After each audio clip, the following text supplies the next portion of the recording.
New Orleans right here. Another team. Trash. Because you know why? Their quarterback is fucking trash. You know why? Because he's the same guy coming out of the same cloth as Jared Goff.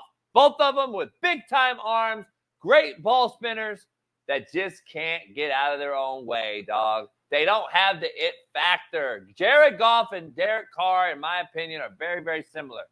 Can spin it with anybody, can throw the ball, make all the throws, good enough feet in the pocket to extend plays, but just don't have nuts and guts in that pocket when it counts. Either one of them do. And I think the Saints are, again, another overrated team, in my opinion. I just think they missed their window. I think their window was Sean Payton's last year and a half, and they missed it, and now they're kind of stuck. I'm with you on Carr. I don't think he's a top guy at quarterback. I do like the Fuaga pick, the big old tackle from Oregon State. I think that's really good. They got Kool-Aid McKinstry in the second round. I mean, they got some weaponry down there. And again, it's the NFC South. So if you can get around the 500 mark, you're probably in contention to win that division. They're what the kids would call mid. I think. Mid. Let's wrap it up with the Bucs and the last few teams here, real quick, for Jeff and you get out of here. Here's the Bucs. Super Bowl, baby. I can't even see that. I need a fucking magnifying glass to see that. Yeah, it's fucking horrible. Some of these schedules, by the way, it created – the NFL is absolutely destroyed. Like, just put the damn schedule out. Do we need this stupid photos in the back? Just put the damn thing out. I don't get it, man. It's crazy. Now they're doing social media. Where you at with this Bucs team? I think they again, if you think New Orleans missed it, I think these motherfuckers missed it. And you're a former QB for this franchise. And listen, I love what they did with Tom and winning it, and I love Bruce Arians. I'm not sold on what they've done. They got older on defense. I'm glad they did keep the staples at linebacker, but they got older. And offensively, I love Mike Evans. I think he's the most underrated wideout of all time, possibly. I agree. But Baker Mayfield, it's playing dice, dog. We're shooting in the craps in the back alley in the hood with that motherfucker. I don't trust him. Here's what I'm going to say. The South is winnable.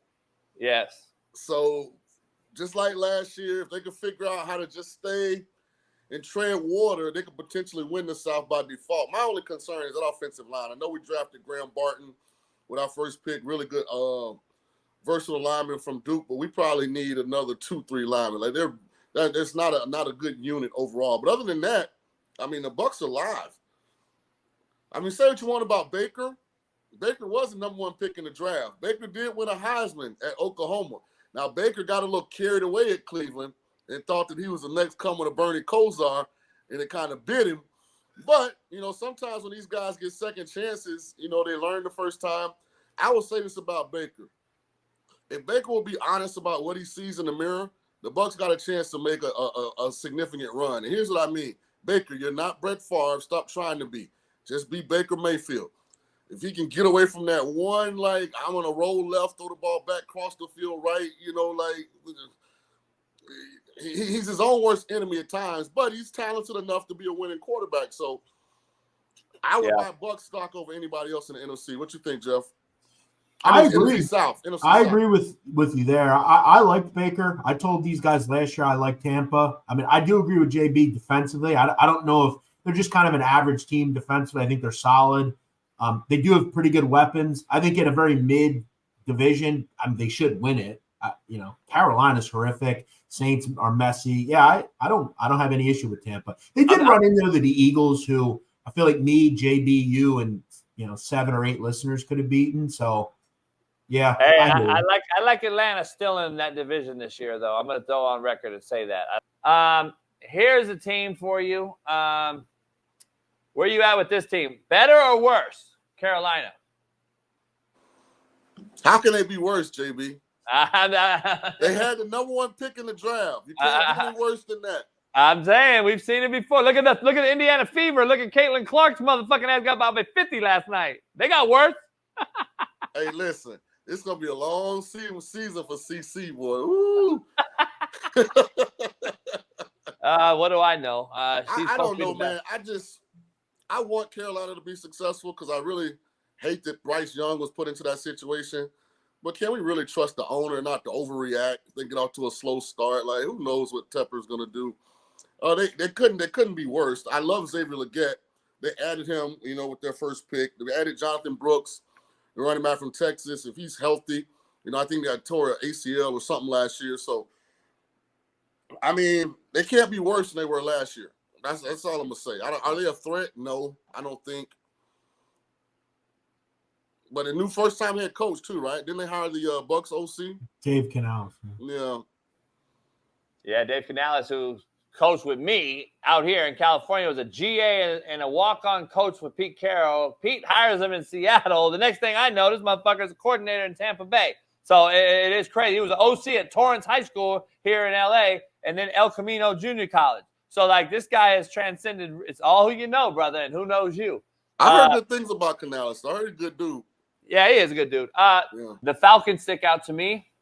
They have the weakest schedule, apparently, with the Saints, both in the same division.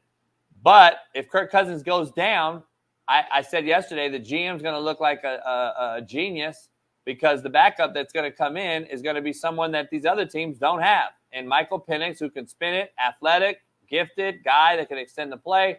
They'll get used to the left-handed ball and they'll get used to the play calling on the right hash. But at the end of the day, I believe this team has a shot to win 10-plus games and be a playoff team. I think so. I think this year is going to be about two players for the Falcons. We're going to find out, are Kyle Pitts and Drake London big time? Are they prime time? Because they've had a crutch that they've been able to utilize, which is mediocre to below average quarterback play their entire career.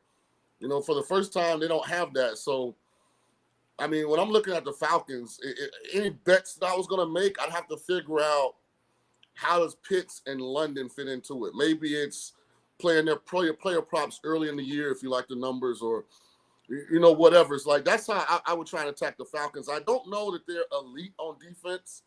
They're better. But again, they're also in a weak division. Carolina's in a full rebuild. The Saints are lost at sea somewhere, and the Bucs are a year older. So, I mean, remember the team out that won this division was below 500 last year. So, maybe I don't know what Atlanta is to win the NFC South. Maybe I would approach it like that. What are they, like 2-3-1, Jeff? Yeah, their win total is 9.5. I think they're second favorite, I believe. Like, if I was going to play the Falcons, I would be trying to, to win the NFC South, something like that, small accomplishment that's manageable. Yeah.